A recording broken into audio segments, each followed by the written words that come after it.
Yo guys, what is up? Max in our first Descendant video, and today we actually just got a hotfix that happened about 2 hours ago. That was Hotfix 1.0.6 that changes and fixes a lot of things. We're going to be going over everything that you need to know. Hope you guys enjoyed the video. Let's get right into it. So to start us off, we've got some content improvements. They say an indicator will be displayed when a slot item that already expanded the relevant slots to the limit is included as bundle content, making it easier to check, and the price of slot items will be deducted from the overall bundle price before the purchase if the number of slots already reached the limit.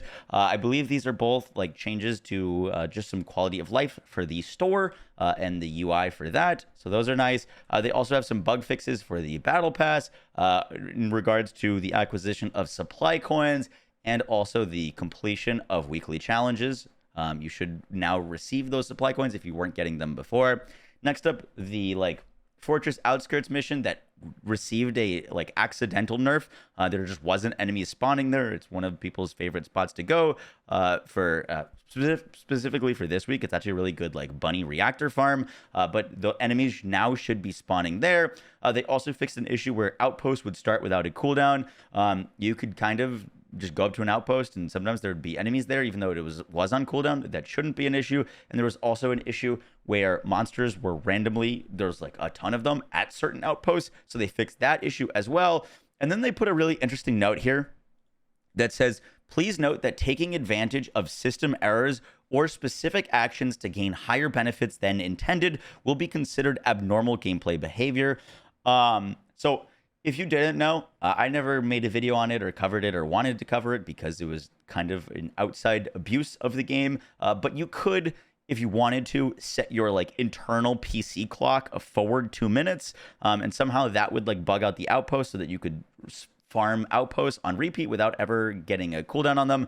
That's not something that I would cover because that's outside game manipulation, and I believe that is what they're kind of talking about here. And I think anything that they consider abnormal gameplay behavior, could result in a ban. I don't think this means that using the Kyle bug could result in a ban, or not completing a mission purposely to get better rewards is bannable. I think this is specifically talking about using things outside of the game to do system errors like that. But just a word of caution, it looks like they are keeping an eye on stuff like that.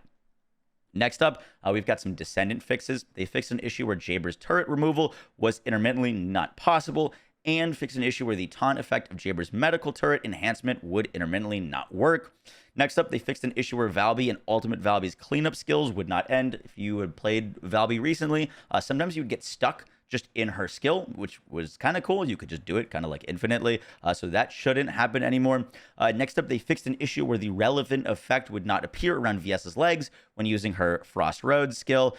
And they fixed an issue with Kyle not being able to use his superconductivity thrusters if your max HP exceeded a certain value when he was level between 22 and 25. Weird change there. And then we get to the Kyle fix. They fixed an issue where Kyle's damage from superconductivity thrusters would increase abnormally when using modules that apply status effects. This is the Kyle one-shot bug that's been going around for the past 24 hours. I made a video on it yesterday. Basically, you could put on some mods on Kyle and hit for hundreds of millions of damage. It was very dumb, kind of fun, but pretty broken, and I'm glad that they fixed it. I'm surprised that they fixed it so quickly.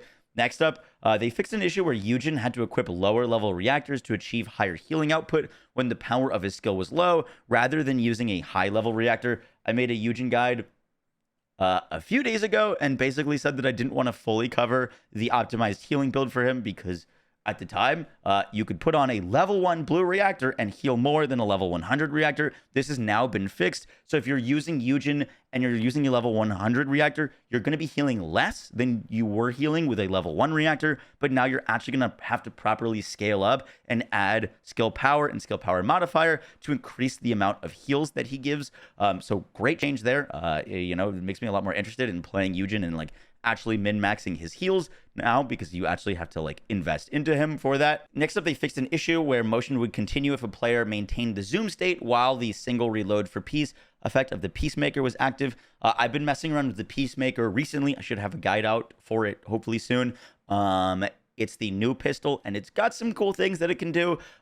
So yeah, there was a bug with it that has now been fixed. They've also fixed the issue where the grappling hook could intermittently be used beyond its range when the midair maneuvering module was equipped. I believe this is in reference to the bug that you could kind of grapple while you were in your menus to do an infinite grapple, which you could then grapple onto like the sun and fly around the map. I don't think normal use of midair maneuvering, I've been messing around with it since this hotfix has gone live. I haven't noticed any changes with just normal use, but I think if you were bugging it out to like fly to the moon, that is no longer an issue. And then they have some miscellaneous fixes for languages and tooltips.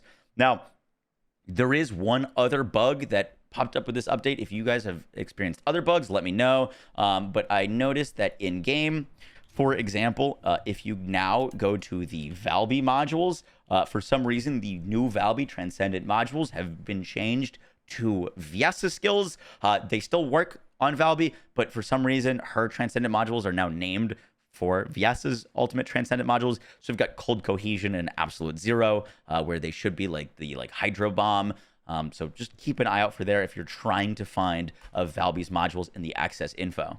Guys, that's going to do it for the video. I hope you enjoyed. In terms of like hotfixes and updates, all of these changes are pretty good. I really am hoping that they do some updates to the amount of experience that you're earning, because I find the experience grind right now to be one of the more tedious parts of the game, and I'm really hoping they buff some of the drop rates from outposts. Right now, doing an outpost to Sharon, like the 25% drop rate is really tough. Sometimes I'm kind of hoping that maybe they look at those and adjust them so you could get a 25% across all characters, regardless of if you're stealthing for both of the amorphous materials. But maybe if you stealth them as Sharon, you get like a 50% increase, just something to make those outpost grind a little bit less tedious and the XP grind a little less tedious.